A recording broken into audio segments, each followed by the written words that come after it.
Why, hello there. It's me, Jeremy, your favorite bald dude telling you about Standard and Strange, a store and a brand with simple rules. Sell clothes they themselves would wear, manufacture it ethically, and build it to last. From boots made in Oregon to loop wheel garments made in Japan, find all the best clothes for your wardrobe at Standard and Strange. StandardandStrange.com.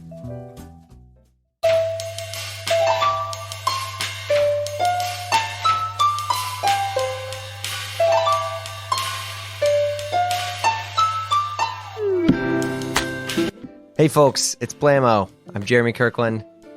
If I sound weird, I think it's probably because I feel it.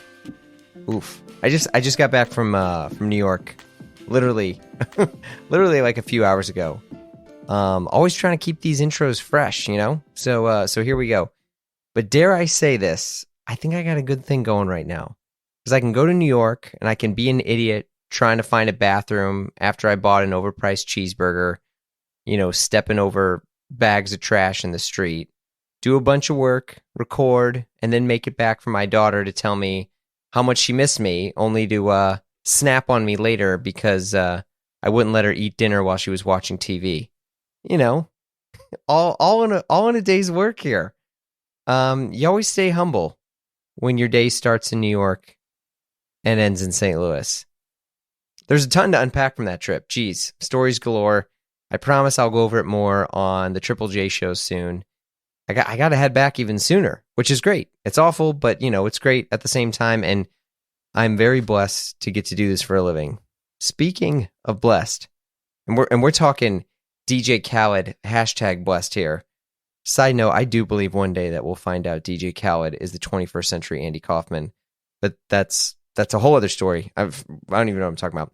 Pat Towersey, the man behind Western Hydrodynamic Research, a brand that encompasses everything to those who wear it, and those who don't are like, what on earth is this? Why is your logo so simple? Is it an organic farm? A weed company? It's not, obviously. It's none of those things, but we get into it. Pat and I discuss the origins of the brand, his life growing up surfing, being sponsored at age 12. Yes, that I said 12. The golden era of skate and surf culture, being the guy who does things, and how the artist Tom Sachs helped him get WHR off the ground. Here we go. How you doing? I'm doing well, thanks. Yeah, just I'm down here in Newport Beach on the peninsula, so I'm kind of like right across the street from the beach, kind of. So weather's been nice, but it's starting to kind of become more fall, which is good. It was so hot for we had like weeks and weeks of just nonstop 90 to 100 degree weather. It was like, oh man, please let go, let up a little bit. So it's really nice to have it be in this. It's like in the 80. It's like 80 during the day, and then it falls below 70 at night. So it's good. Are you in El Morro Beach? No, just down like on the peninsula. You know the Wedge. You heard of that wave? The Wedge, the surf break, the big like kind of world famous break, or I don't know. Is that like Dana Point? I'm sorry. Well, I used to be in Dana Point. Okay. And then I moved back north where I kind of grew up in Newport Beach, which is just south of Huntington Beach and in between Laguna, just north of Laguna, basically, like the next town. Okay. Yeah. Sick, man. That's a great area. Jeez. Yeah, it's nice. Where are you? You're in the Midwest now, you said? Yeah, I'm in the Midwest. It's not cool. You at least live in places where you talk about, you know, what's outside your door, and people just like get excited and wonder and like think about all these fond memories and aspirational life by the sea. And it's like, I got a Starbucks and a Target about 5 minutes away from me. So, yeah, I'm not cool anymore. I used to live in New York for, 16 yeyears and we had like a COVID move, like a lot of people. And then we just had our second kid, and it was easier to kind of, thanks. Yeah, it was easier to be back here with family and proximity, and my dad's health isn't great and all this stuff. And we're like, well, let's kind of see this through. And then I'm just on a plane every couple months. So, it could be worse. You know, it's nice to have an office, you know, I have like shit behind me and stuff versus, being on top of someone else. But yeah. Family is key, man. I mean, I think, you know, we have two kids. So I have a 3-year-old daughter and a 5-year-old son. Mm-hmm. And we're pretty lucky because my wife's family is close by. And then my mom is kind of back and forth, like from where she lives, to come kind of help us. And so we get we get it pretty good for sure. And I couldn't imagine trying to do it without them. I'd be Right? struggling. Dude, yeah, that's the tough part because I feel like, at least for myself, like I'm at this age where I really love being a parent. Like it's the greatest thing ever. It's so cool. My daughter's getting into music and she loves the Beatles, and I just showed her Queen, and like she's losing her shit, and she's only like, almost 5 years old. And you have that, but also at the same time, there's still like a part of me where it's like I'm not done yet with my own life, and so it's like I'm at this almost like friction of hedonism pursuit of a career versus like maybe stepping back and trying to elevate my children more. Not that they're mutually exclusive, but it's a balance. I feel you, man. I'm in the same kind of predicament here. I mean, I love more than anything just to hang out with my kids, and it's like I've been working from home from, starting in like 2020. So it's been amazing because I spend so much time with my kids, but at the same time, I'm like, I'm so stressed. I got so much I got to do. Like, I feel like I'm not giving enough to like work to where, you just start to deal with like, okay, yeah, what's the give and take, and the right balance is hard to find at some degree. So Yeah. We'll see if we can figure it out. Yeah. Well, what is your work at the moment? Because I like your background is insane from being like a sponsored, athlete at 12. What is it? You rode for Volcom at 12? Yeah, it's funny. I grew up, in the same town where Volcom was founded in like Costa Mesa and Newport Beach. And so, I was like, I started surfing at 7, 8, and then, like I was almost in a way, I guess, not like latchkey, but latchkey. Like I think our generation, like your parents were like, okay, you can go and do whatever you want. And then they kind of had their thing they did. They did more like traditional sport country club life. And so I kind of found my way to the beach, and that was just where I fell in love with surfing and riding waves. And then fast forward a handful of years, I used to ride my bike every morning to the beach before school, even in elementary school. And so I just started falling into this crowd of older guys and people in the water, and they kind of picked me out. Hey man, like you're a cool kid. I was kind of like a real punky kid though too. So I was like always like trying to hang out with the older. Your name, the Punker Pat name. Yeah. So I was always trying to hang out with the older crowd, and like they sort of brought me under their wing, and when I was 12, I got sponsored by Volcom, and it's kind of maybe like a year after it had started, and really fun to be a part of that, and then for 13 years just kind of traveled and live that lifestyle, which is pretty cool. What's the lifestyle? The surfer lifestyle thing? Yeah, like the surfer lifestyle. I mean, you go to these different places. You travel to Hawaii every winter, and then there's like you go to France in the summer where there's events, and then you go to hold on. Why France? What's in France? Well, France sort of the European market's big for brands, and so France is sort of the epicenter for surf over there, and particularly like south of France and Hossegor, Biarritz area. So it's like the pilgrimage to go support the brand in that territory. You go to that area, and it's amazing. I mean, it's one of the coolest places ever. So we would do that, and you get to go to France and you're like 16, 17 years old, and you can drink and like do whatever you want. So it got pretty wild. Yeah. That's crazy. Were you skating or anything else too? Because I feel like people that surf also just kind of the default is, you skate too. I skated. I mean, I was kind of a skater before I really became a full surfer, I guess. Like we would go to it was cool for me because during that time it was pre-skate park boom. So in Costa Mesa, where all these brands were, there were skate ramps. So like every brand from Quicksilver to obviously Volcom, there's like Vester, Acme skateboards.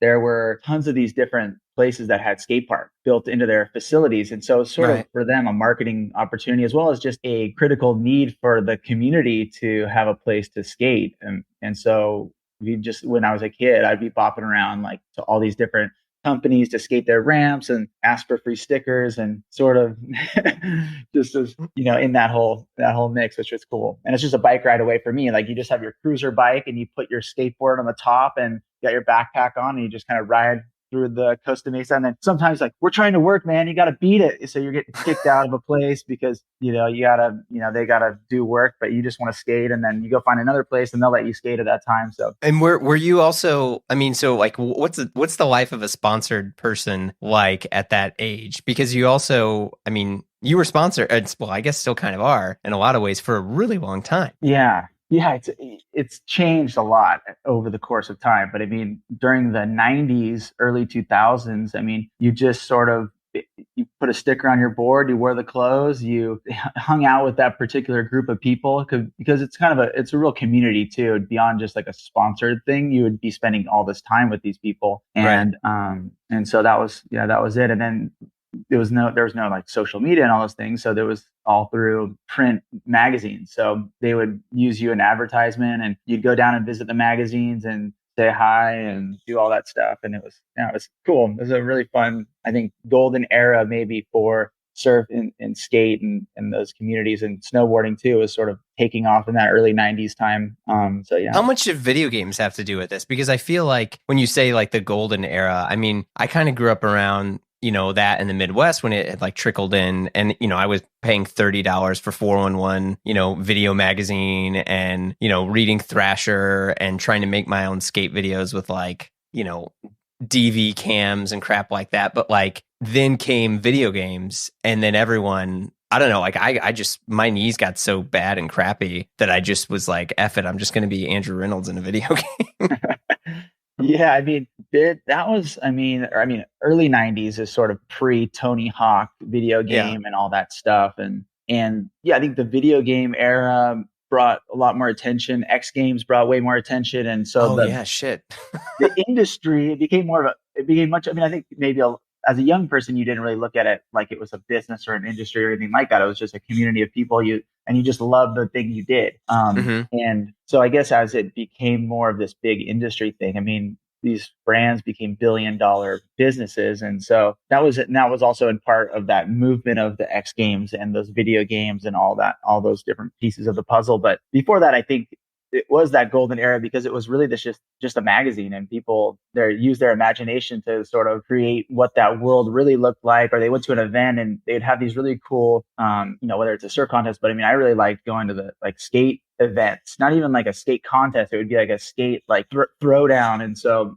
a guy that I know, like I just saw the other day, the Fucking Awesome was doing this event up in Hollywood, and it reminded me of back in the day, like on there's a skate shop on 17th where we lived, and Tom Penny and a bunch of riders came out to skate this event, and we all went and watched. It was just like insane. Your mind was blown off watching these guys skate, and that was the only way really to see it. There was at that time, I don't think, very few skate contests happening in that early 90s time, and so it was, and then again, the sports too with skateboarding, surfing, snowboarding. You're able to be in the water, be on a skate ramp, or be at a park with the best guys in the world. Right? Where another sport that would never happen. You would never be on the field playing baseball as an equal with, one of the best baseball players like Mike Trout or something like that. Yeah, that's a great point.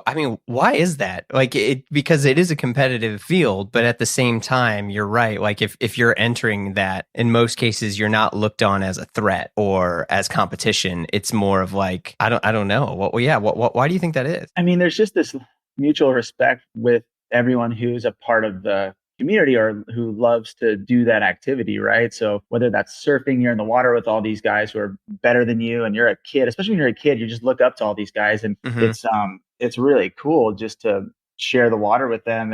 And then as a young person, they're rooting for you. They're just stoked that you're in the water. Hey man, yeah, cool Grom. Yeah, going this wave, pushing the waves. Like it was just, and same thing. I just remember so I was sponsored by Black Flies in the early 90s as well. And I actually worked there in the summers. I'd fold t-shirts and I'd put little things on glasses. And so that was a really crazy time for that brand because you'd have Sublime come in there, and then you'd have Christian Asoy. I remember skateboarding with Christian Asoy in the early 90s before he had his troubles. But like it was just like, oh my God, this guy's like just coming through, his shirt's hanging off his pants, like the whole Christian Asoy thing was like happening in front of me, and I was just going, holy shit. I was on the ramp skating, so he's blasting these huge airs. I put my board down, I'm like just tapping the coping.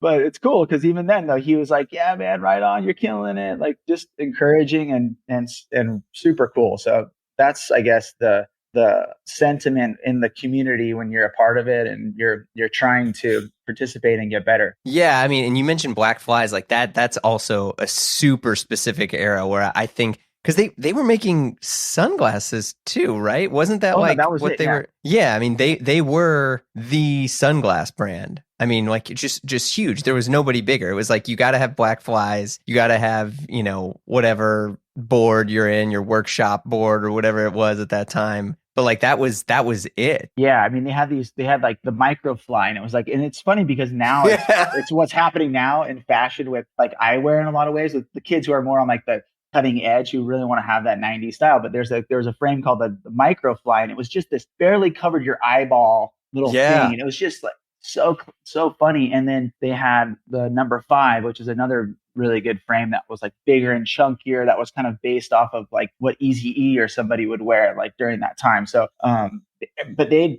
had, it was crazy because they had everybody from the like real actually like gangsters coming through there to like tattoo artists to the top best surfers to the skaters to, I mean, they really ran the gamut on everybody who would come into that place, and it was just crushing it. It was, but things got a little crazy with Black Flies because it turned into a little bit more of like a way too edgy kind of like Oh, okay. porn, My like knowledge is zero.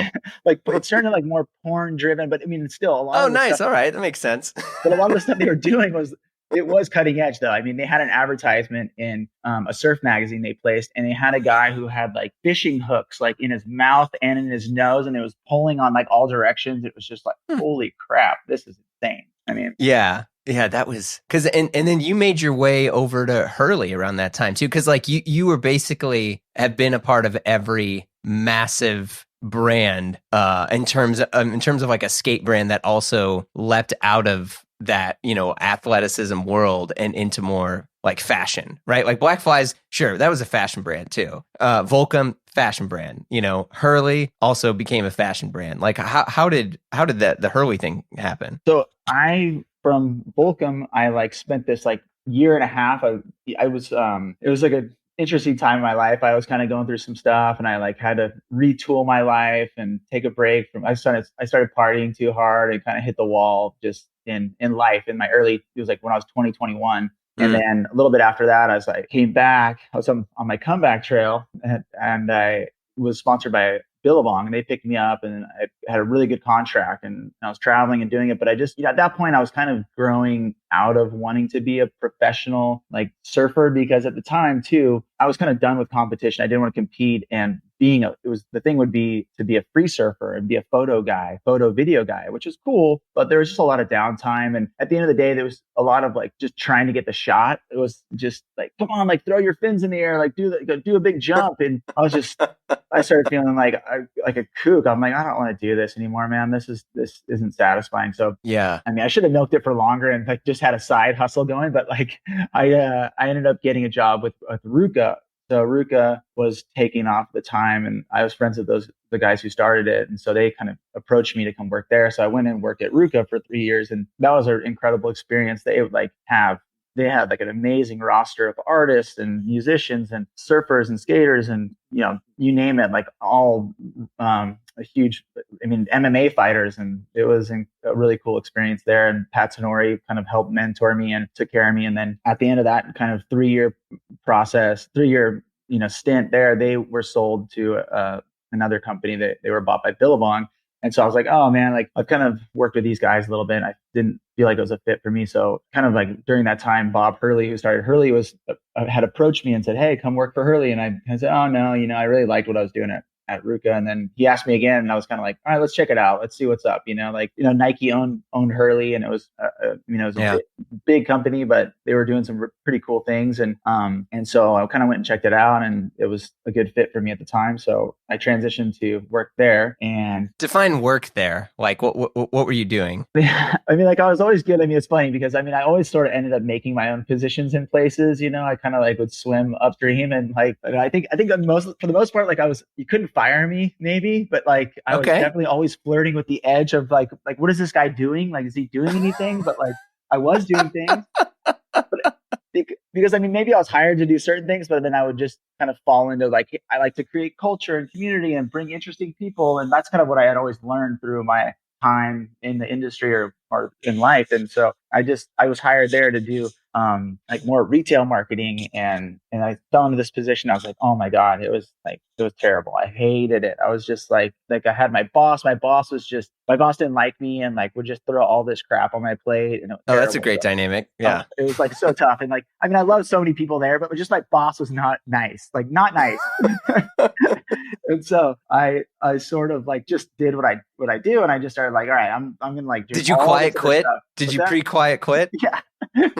Sort of pretty quiet quick. But no, but I knew I liked the people there and I wanted to be there. So I'm like, okay, I'm gonna like just start doing my own thing, start making my own job. So I just started bringing people in, trying to get more like friends, like community people to be involved in the brand, that I can end up just kind of like working on that. And so at a certain point, my boss was just like, okay, I can't deal with you anymore. Like, I'm so sick of you. And then kicked me over to someone else who was a good friend of mine, who's Pat O'Connell, who's an ex-professional surfer, like star of Endless Summer 2. Like, he's a good friend of mine. And Yeah. Pat's like, hey, come work at sports marketing. Well, you can come here and then like, you can just do whatever you want, and you can sponsor people and, work on collaborations and things like that. So I kind of just was able to jump ship to that area in the business, which is like way more fun because then you have a budget and you get to do all these cool things. So I jumped into that and had a you're good news for every person you interact with, right? Because you basically come and you're like, hey, let's find a way to like get you paid and do fun events. And because everyone that I talked to about you pre this conversation was like, oh, he brought me in. Like the key word was brought me in. And like, whether it was like, oh yeah, he brought me into this, or he told me about this. And,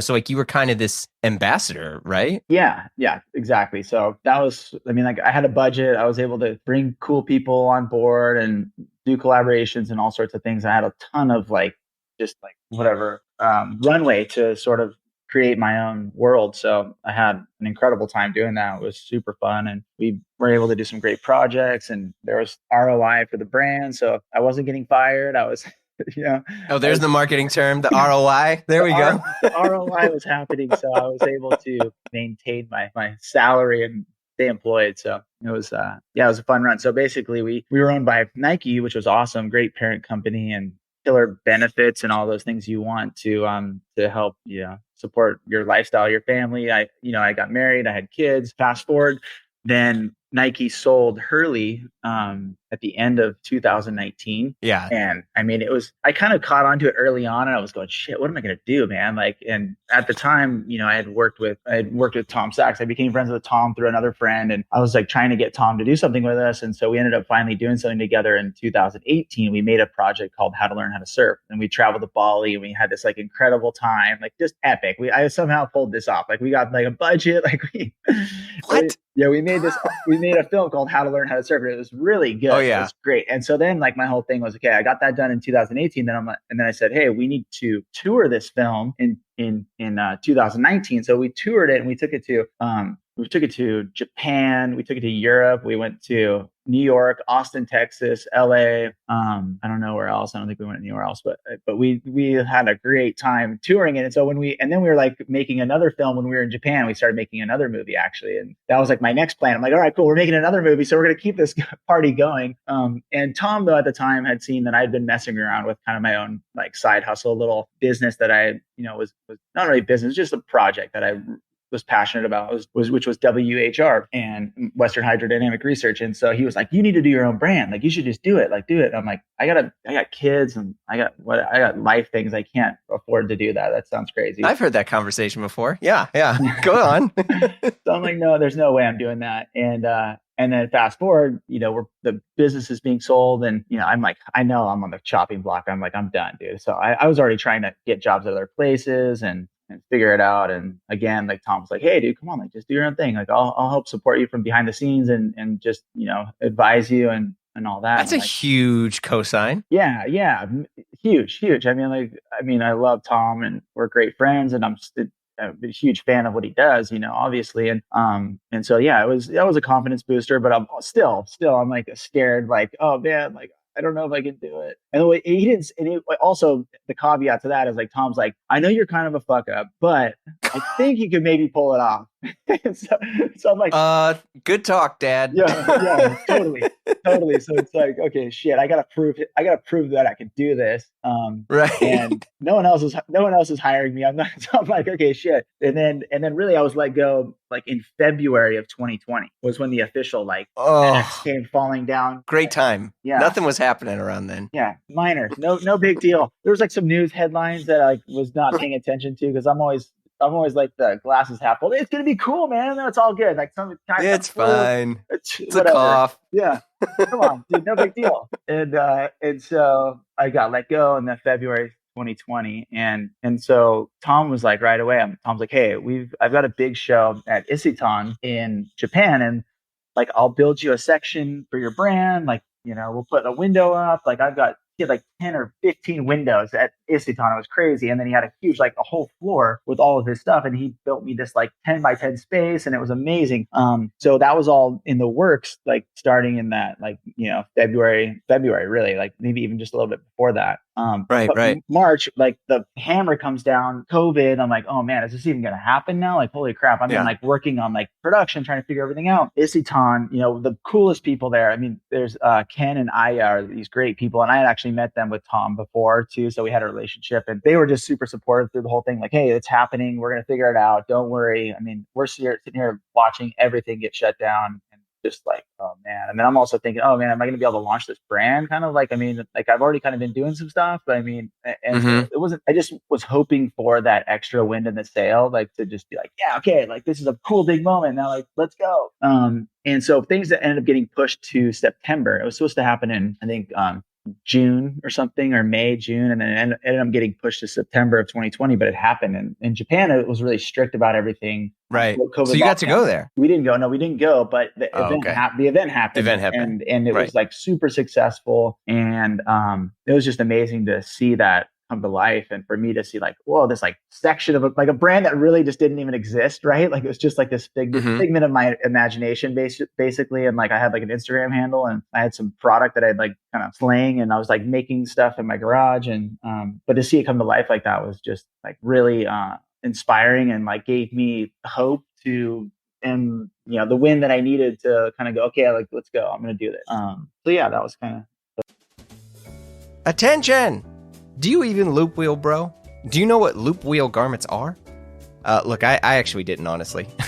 I was just like, oh, it's a flex, or it's this special kind of cotton. But no, the folks at Standard & Strange dropped a ton of incredible knowledge bombs and their incredible loop wheel tee, made in Japan, of course. Back to loop wheel. It's an antique circular knitting machine that relies on gravity and uses spring-bearded needles. What the heck? Do you get it? Look, all you need to know is it's dope. It's better. If you want to learn more, visit standardandstrange.com/loopwheel and check out their new loop wheel tees. Your boy is partial to yellow because, duh. But the tees are fire no matter what color. The fit is spot on, and it's a classic tee that looks like it's from every era, to be honest with you, and fits like a dream. And it's from the folks at Standard & Strange, the shop that helps you own fewer, better things, run by industry vets who are focused on incredible product from incredible vendors. And look, if that's not your vibe, check out some of their huge offerings of Japanese denim or boots. But listen, the shirts, fam, the shirts. So, if you want to know more, visit standardandstrange.com. Loop wheel, baby. That's standardandstrange.com. Every day I get up and look in the mirror and I say, face it, Kirkland, you're a watch dude. Admit it to yourself. You know me, I've always loved watches for ages, but buying them is not always easy. The best thing I've learned is to buy the dealer, not the watch, because you want to work with someone you trust and who will help you on your journey. Because, geez, you think you're only going to buy one? Ha! That's why I work with Topper Jewelers. Located in the heart of Silicon Valley, Topper Fine Jewelers has remained a proudly family-owned retail store in Burlingame, California for over 3 generations. Not 3 years, 3 generations. They are an authorized dealer for Omega, Breitling, Hamilton, Seiko, Grand Seiko, Oris, and so many more. All your favorites. You know you're buying the right watch from the right folks. From entry-level watches to the grail one you want someday, Topper Jewelers has it all. They even have a huge selection of pre-owned watches, all backed with their 1-year warranty. And coming this summer, an incredible new location in Silicon Valley. So visit topperjewelers.com to learn more and get your first or your next watch at Topper. That's TOPPER jewelers.com. TopperJewelers.com.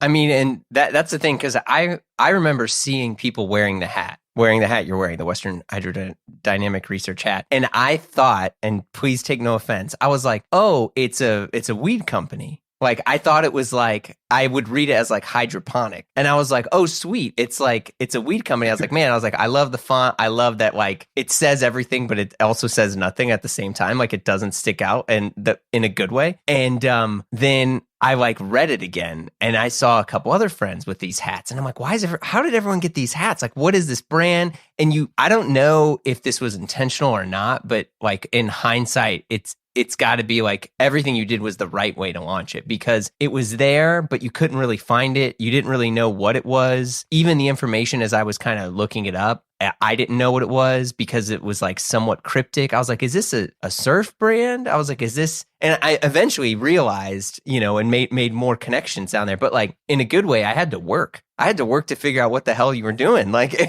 was... Well, that's good. That's good. I mean, it's funny I guess that's part of it. I mean, originally it was WHR. That was it. And I had this like logo that was like, it was almost a brand. It was kind of like a double RL like thing that I made. And I was making these really weird surfboards. And then Craig Stesick, who's a good friend of mine, I was with Craig. And so Craig's a, legendary artist and, author and all sorts of amazing stuff. So Craig's like, so Pat, like, what does it mean? What does WHR mean? And I'm like, there's really no meaning. I don't know. It's just like a placeholder thing. I just didn't want it to be, it was kind of nothing. And he goes, Western Hydrodynamic Research. And like, wow, that's it. That's insane. It's sick. So good. And yeah, and it was perfect because it was like, I mean, Craig's like one of the most cryptic people ever. And the name just sort of like felt right and fell into place. And I just kind of like locked up the font the way I locked it up. Just because for me too, there's a lot of like kitschy brand names and a lot of like designy stuff. And I just didn't really resonate with me. I just wanted to be very like ambiguous and weird. Like, and so yeah, it kind of worked out. Yeah. Like, and I mean, you don't make a ton of product, right? Like, cause what's all at least the stuff that you can get, it's hats and like some bags and totes, but you're doing like clothes now, correct? Yeah. We did like tees and fleece. I mean, we did we did like some like sweat bottoms, sweat shorts, sweat whatever. And what else did we do? We did like some little like kind of shorts for summer, but we kind of like right now I'm looking at it where spring, summer, fall, holiday, we will do more stuff. Like we'll kind of have like a little line.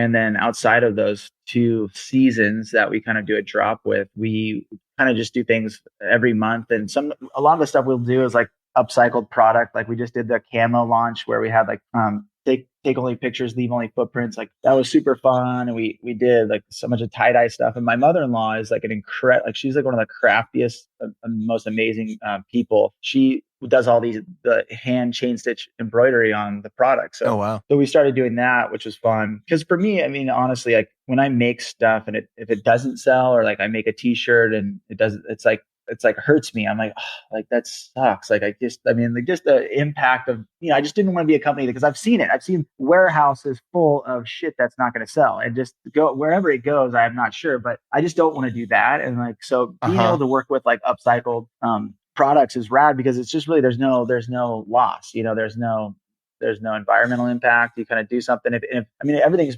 worked, luckily, but if I somehow do something, I'm sure I will do something that doesn't work. I'm like, whatever, no sweat. Like we didn't create more waste. We just took something that was already going to be discarded and we made it new and I'll give it to somebody. But yeah, I think that's my favorite part, I guess, of what I'm doing are those projects. Yeah. I mean, you had mentioned seeing brands that, or stuff in a warehouse that just sits there. I mean, that is something that is not discussed and should be discussed way more because, so much that I even have a few friends whom are like, hey, I have this investment opportunity. I can buy this brand and like relaunch it. And they're there's 20,000 shirts in a warehouse ready to go and like that's like a pretty common thing now, is like people that are trying to resurrect brands or relaunch brands of things that were going to pop, or that someone thought were going to pop 15 years ago. And the clothes are just have been sitting in boxes. Like it's a kind of a not great problem. Yeah. I mean, it's crazy though. I was on the marketing side always. So I'd never really, like I worked with product, but it wasn't too involved. I mean, it's crazy now because we have a distributor in Japan, which is awesome. Like our distribution partner there is great. And Yohei, who's like a good friend now. And, we don't do crazy numbers, but like, even when we do, let's say to pack up like $50,000 worth of merchandise, it's so much. Like it's crazy. Like I'm in this room that's like, whatever. It's like, I don't know, this little room's like 300 square feet, but it would be every inch of this floor would have a box like that was like packed to the brim. And that's only 50K worth of like wholesale kind of merchandise. And you just think about that on scale. And when people talk about hundreds of $1 million brands or $1 billion brands, like that's insane how much product. I mean, the amount of space you have to warehouse that stuff. It's a lot. But at the same time, there's an understanding that like, hey, people do need clothes, and there's a certain amount of need, but there's also the other side where, or is there? I mean, there's already like so much of it out there, and I think there's a balance, and I think price is really important too. I think like, having a more premium price point that's like, not that I'm super premium, but I think like cheap, like under $30 tees, or to me, I'm like, I don't know, man. That's like, obviously people who don't have as much money, want to have access to buy new clothing. But I think in general, that there's a impact that comes with making stuff that maybe isn't just seen in the cost. And I think if everybody was like voting with their dollars to buy something that was a little bit more expensive, and then they'd cherish it and hold on to it for longer, then we might be in a little bit better place for the amount of waste we're creating. Yeah, it sounds like you've definitely wrestled with this a lot. Like, I think, first off, people that run a brand, whatever brand, whether it's a fucking podcast like me or a clothing brand or whatever, there is any relationship that's formed with a brand, people want way more out of that relationship than they used to, right? Like you've been and worked for tons of these brands, and in most cases, people looked at their relationship with the brand as, I give you money, you give me thing, and now good or bad, I don't care how you want to look at it, people are like, yeah, but when I wear this, what does that say about me? And previously there was always something that was there. It was just people never really pondered it the way that they do now.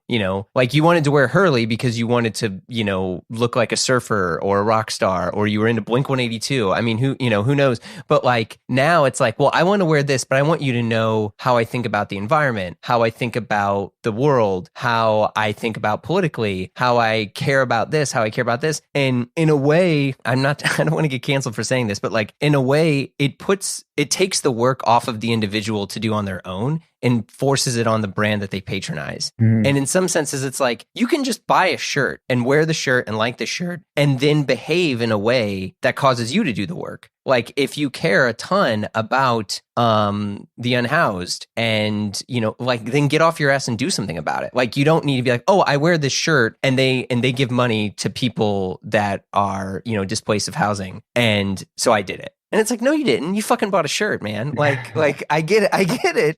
But like, how does this work? And I feel it creates maybe good and bad, like a lot of stress on people that run brands, because now they're trying to ponder how deep of a relationship that they need to create with their consumer.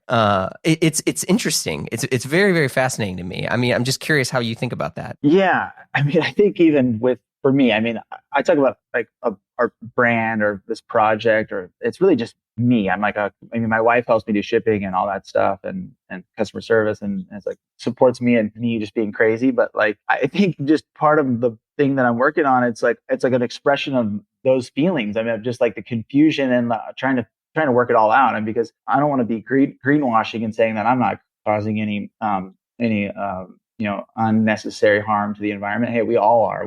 That's kind of like the unfortunate part of the existing does quite a bit. The paradigm, okay. Right? The funny thing is, like I remember I was reading, and like we have 2 kids. We're so lucky to have 2 healthy kids, and we're we selfishly like almost want another one. And I'm like, oh man, like, okay, but I read something somewhere, and this isn't my excuse for not having another kid, but it was like, the best thing you can do for the environment is to not have another kid in a way, because the impact of a consumer, it's really the impact of one person as a consumer, as just because you're going to need stuff. I mean, whether it's, food, diapers, whatever, it's yeah, like your shirt, TV, go to Costco, get another, whatever, it's all impact, right? I mean, and it's a hard thing. I mean, luckily there's a lot of smart people, and I'm not one of them, but that are out there trying to figure out how we sort of turn back the dial on the impact and clean up a lot of the stuff we've done. And I think for me, like the project I'm doing, it's like, I'm not greenwashing, or I'm not trying to say that I'm holier than thou, or I'm out doing beach cleanups all day, every day. But we just try to communicate in a way that's transparent, but also like celebrating the people that are doing great things. And like, I mean, I had someone wrote me recently just saying, oh man, like, I see you guys think it's so cool to be this like mock science company, environmental company. And I'm like, how about your organization gets involved and actually goes and does something? And I'm like, hey dude, first of all, the organization is one person. And I've donated like countless hours to good causes. I mean, and not to toot my own horn, and I think a lot of us have, sure. But like, I think that in terms of how we're communicating and what we're trying to celebrate is more of a positive spin, and trying to sort of show and reference a lot of that stuff that people are doing to make those changes, or just to make you fall in love with the environment and nature. And I want to get more involved. So, I mean, here's the thing: you got hit with a reply guy. Yeah. I mean, that's what it was. I mean, they're people that do that. It's like, it doesn't make any sense. If someone emailed you and said, "Hey, I love your brand and blah blah blah blah. I am a scientist and we could do some fun things together. Let's do a partnership." Da da da. That makes sense. But when it's a reply guy, or they, girl, whomever, that slides into the DMs, it's like, what's wrong? Like, what's going on?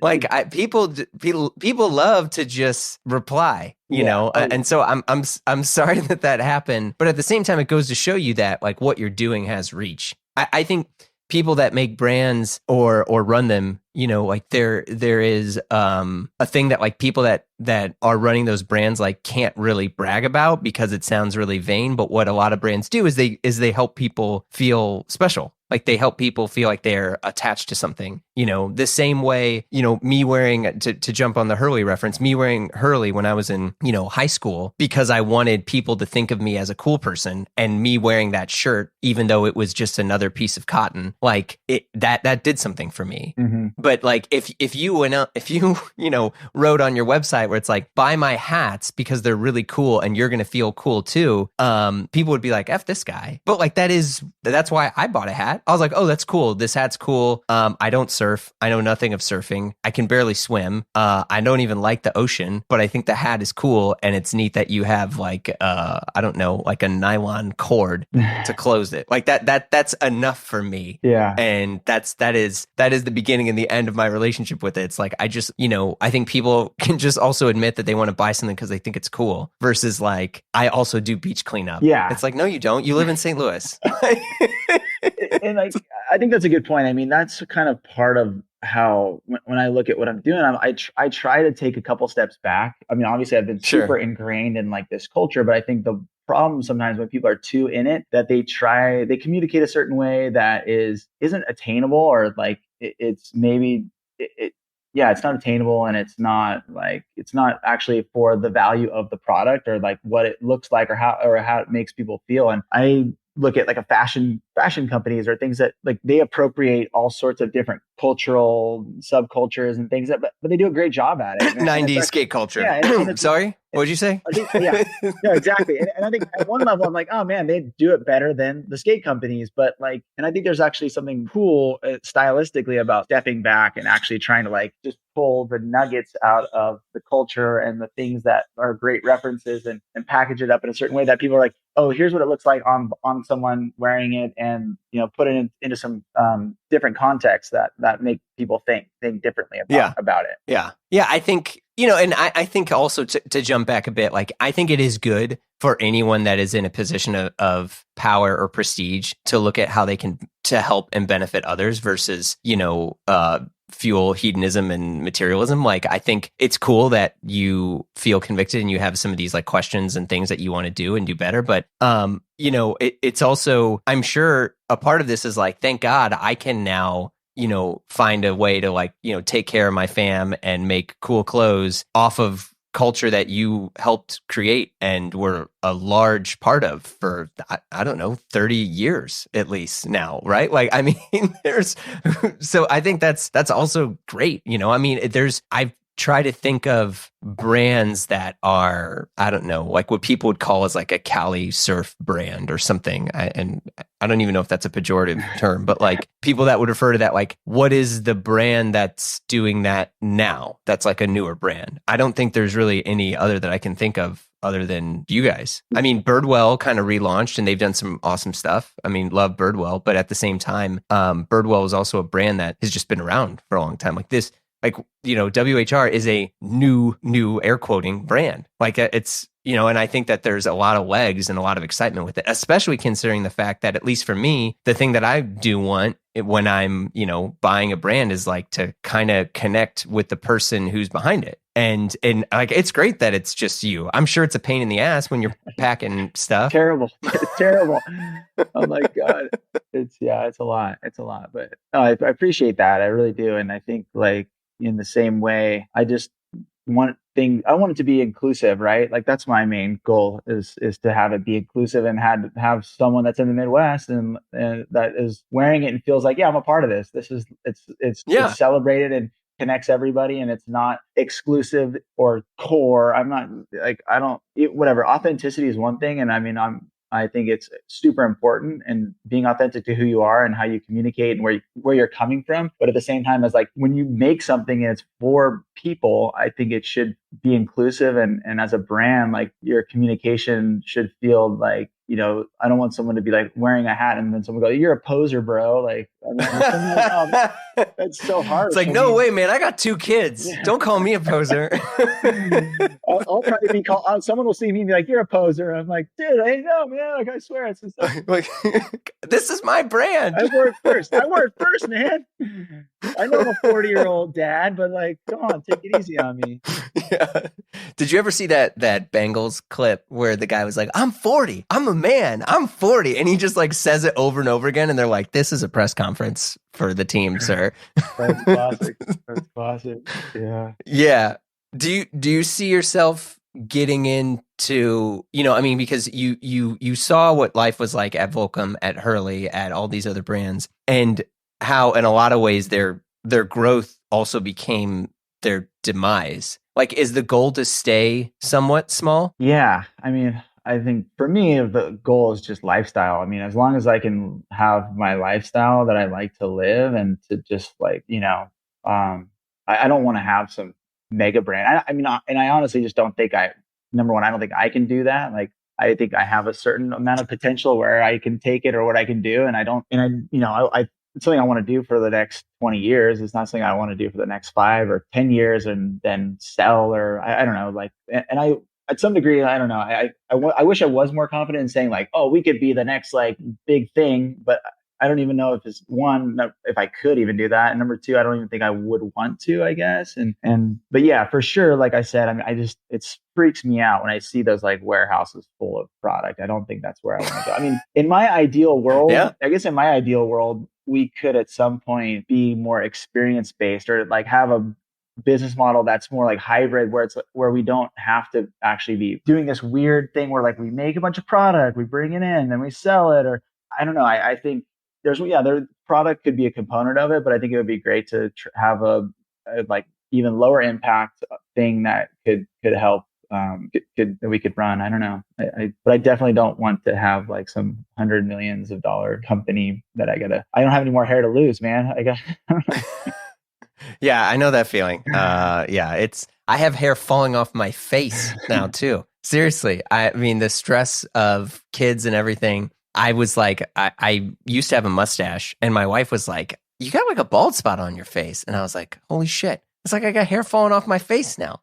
It's I'm falling apart over here. Oh, I'm right there with you. I'm right there with you. I mean, it's like it's off the head, it's on the back, it's like where, and then it's turning gray here. It's yeah. Yeah. What is your buddy Tom been telling you about all this stuff? Because I feel like he's cracked the code in a lot of ways to make things that are huge, that are, I mean, even with, I don't know, like the general purpose shoe or whatever he's doing, or, I mean, he's done a pretty damn good job with all of his brand stuff. I mean, it sounds like he's a good advisor to you. What has he been saying? I mean, yeah, he's so supportive. I mean, I don't know. I just ask him as I go along, try to get advice, and I mean, I think I mean, that's where I've learned. I think a lot of like this, what I'm doing now is from him, and just seeing, yeah, like not making a ton of stuff, having a smaller amount of supply, like your goal is to have sell through, and just scale slowly as you're just take those baby steps and just keep moving forward, and be creative, and I think have fun with that process, but also be like your biggest critic. And I mean, use your like Jedi council to see your work too, and get that critical feedback and be like, hey, does this baby need to be born into the world, or is this something that maybe should just be thrown away? I think that's kind of like that critical feedback, and just sort of like, yeah, taking those steps. And I mean, I've made some stuff that I'm not proud of, and I've done some things already that I'm like, oh man, I should have done that different. But I think patience is so important, and then sampling stuff, like, just like get the sample, see it, be like, okay, I love this. This is great. Yeah. Okay, let's make it. Not, well, yeah, let's go. We got to get it done. We have to get it done in a month. Like, let's just make it, and then we'll get it, and then it'll be good. But I think those are the biggest lessons that I've learned, is just sort of like having that patience, and don't be in a hurry for anybody. It's all on your own. If it's all on your own pace, and you can make good decisions, it's all going to work out. Yeah, I mean, the sampling thing, that's key. There's a friend of mine who works for a really, really, really large clothing company, and they were trying to make, a new product, and they did one sample, and then they made revisions. And generally, for what they were doing, they would do like 3 to 4 samples. And so they did one sample, they do the revision, they're like, all right, we want this, this, and this. And because of COVID and because of other things, they were concerned about supply chain and delivery time. And like, I get it. Like, but they're like, all right, we're good. It's ready for production. And somehow, there was some sort of issue. And so they got, thousands of these garments totally wrong. And I was like, what are you going to do? And he was like, well, the best bet is to just like destroy them. And I was like, wait, what? And this is a huge company with a person's name as the name of the company, right? God.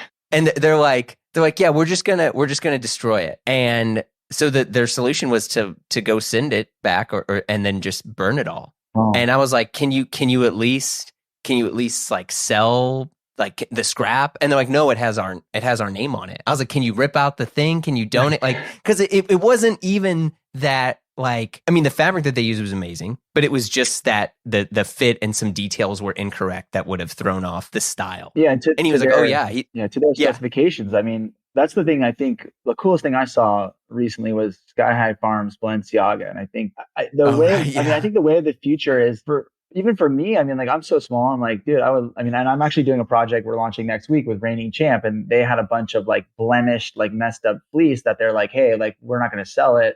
Would you want to, because they saw what I was doing with Upcycle, hey, would you want to take it and like do your thing to it, and then we can like do a thing together? I'm like, yeah, that's amazing. I mean, this is like exactly what I want, because the product's amazing. It just has some holes and some things. And so my mother-in-law darned like 120 fleece pieces she did darning to, which is just beautiful. What a saint. Yeah. Oh my God. And so, I mean, I look at that like, I mean, if the big companies looked at their mistakes and the stuff that they have, maybe it's excess inventory or the blemishes and all those things, say, okay, who are the small brands that we can work with, and say, hey, here's a crazy piece that didn't work out for us. It's really good. And for you, you can take it and remix it and have it be a collaboration, because there's 2 great brands coming together. I think that's like the collaboration of the future, is working with small brands and say, hey, so maybe let's just say it's a bunch of killer T blanks that just were a little off, or they could have a stain on it. I don't care. And if I could get those and then use that instead of me printing what my new idea that I think is amazing, that would be huge, because it would just kind of alleviate some of that pressure that is taken in a few different directions, I think it would be a huge win. Well, and also a lot of those brands, I mean, and I'll say this, like maybe not the reigning champ situation, obviously, but like the Balenciaga thing. Balenciaga is probably like the number one and the biggest brand in the world. And because of that, they're screwed in the sense that like, oh no, like eventually people are going to be like, yeah, you're too big. Like, I don't like you. Yeah. Like, you know, like I don't want to mess with you. And so you have to go and collaborate with the next new wave, the next new underground, whatever, you know, that is, to remind people that you're still good. I mean, you look at, there's countless examples of this when LV was like on its, you know, not doing that great, and they brought Marc Jacobs in, and Marc Jacobs started doing this thing. Everyone was into LV again, right? Mm-hmm. I mean, and it's not a new thing that's happened. And I feel like a lot of these brands need to do that, and everyone can win. It's like, it keeps that brand alive, and those brands that have hundreds of years of history and prestige, et cetera, or, you know, or 50, 80 years, and they get to, you know, lift up and elevate like new designers. And also, I mean, I don't care how old a fabric is, but like the amount of money and development that these companies spend making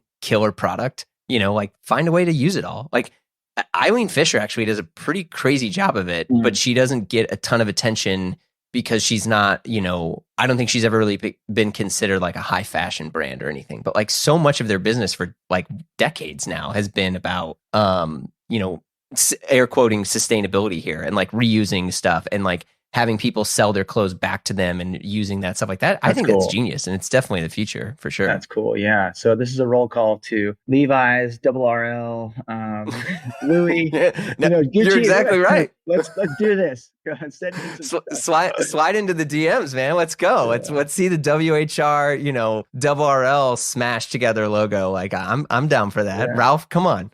I love that. So, well, I know you got a bunch of stuff happening right now, so I want to be conscious of your time. This is a series of random questions here. So, if you were making a YouTube how-to video, what would the subject be? It would just be about hacking the urban environment. I mean, there's so many funny hacks with, I mean, surfing. When you surf, especially like growing up surfing, there's a lot of little hacks that we learn. And I mean, one of the biggest things that I used to do, we used to have these Carl's Jr. cups, because there's a Carl's Jr. down at like 32nd Street where we would surf.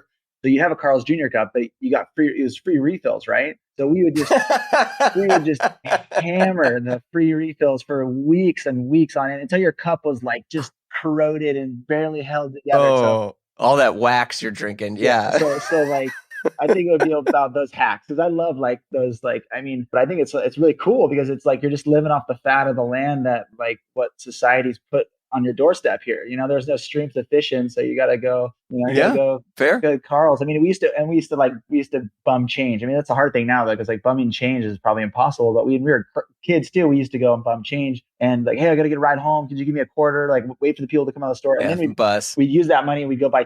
I would buy Chicken Littles because I just love Chicken Littles from KFC. So like. And then there's like, we were driving last night. My wife found this quarter, and this, like, we had quarters because we were coming home on the ferry, and a quarter with a hole in it. And then I'm like, oh yeah, the quarter with the hole. Like, we used to put the string on the quarter with the hole, and then you can either to unlock the meters, or you use the quarter on the string to get food out of the vending machine. So like, I don't know, I love all those things. That's like, that's my how-to series. I mean, there's got to be a lot of them. Just scam. So like, I got a little bit of a scammer in me, you know. So. Yeah, I was gonna say, here comes the TikTok. Like, yeah, that's incredible. What's the last movie you saw? Last movie, or last thing you watched? Oh, I tried to start watching this Lord of the Rings prequel. Hell yeah, okay. Like, it's good. I mean, it's good.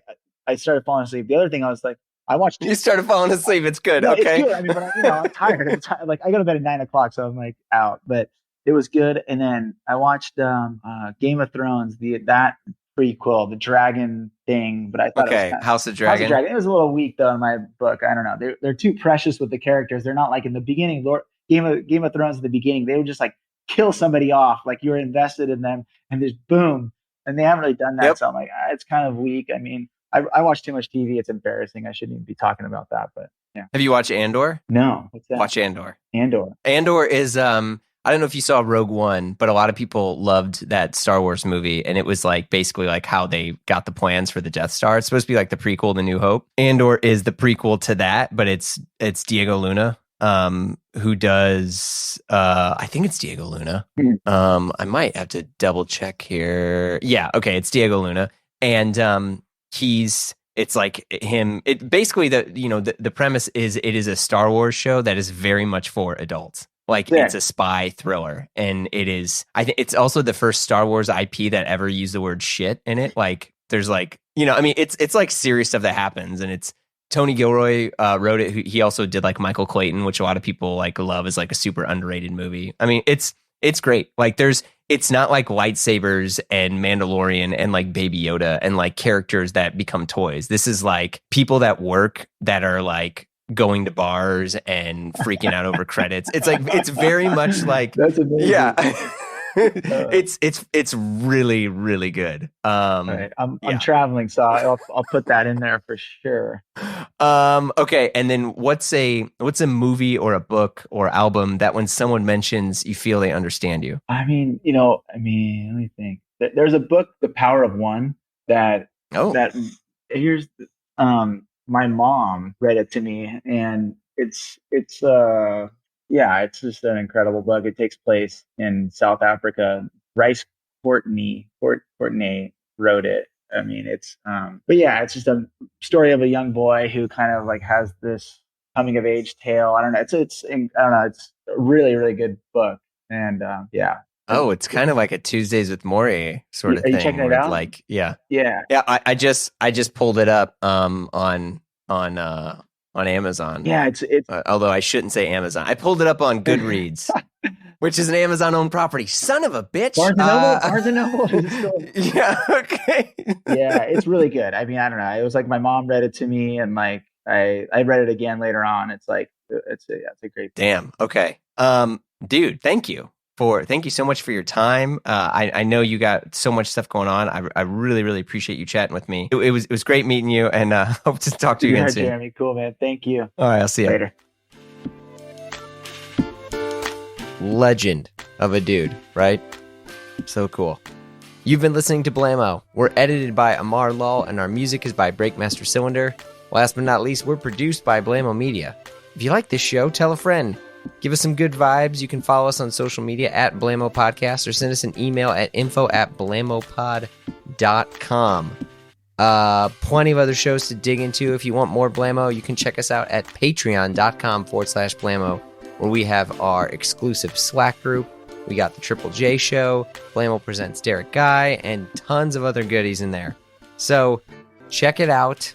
Other than that, I'll see you soon. Season's wrapping up, but plenty more where that came from. Later.